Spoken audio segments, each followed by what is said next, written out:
శ్రీకాకుళం జిల్లా మందస మండలం జిల్లుండలో ఘోరం జరిగింది. కోతకు సిద్ధంగా ఉన్న వరి పొలానికి నిప్పు పెట్టారు కొందరు దుండగులు.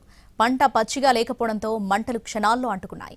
ఒక్కసారిగా చెలరేగిన మంటలకు 20 ఎకరాల పొలం కాలి బూడిదైంది. చేతికందిన పంట బుగ్గిపాలవడంతో రైతులు కన్నీరు మున్నీరయ్యారు. ఫైర్ సిబ్బందికి సమాచారం ఇచ్చినా పొలంలోకి వాహనం వెళ్లలేకపోయింది. రోడ్డు పక్కనే నిలిచిపోయింది. బిందెలు బకెట్లతో ఎంత ఆర్పినా మంటలు అదుపులోకి రాలేదు. మంటలన్నీ కారు చిచ్చులా వ్యాపించాయి. మంటలు అంటుకొని దగ్గర ధాన్యాన్ని బస్తాల్లోకి ఏరుకొని ఎంతో కొంత కాపాడుకుందామని ఆరాటపడుతున్న దృశ్యాలు ఉసూరుమనిపించేలా ఉన్నాయి.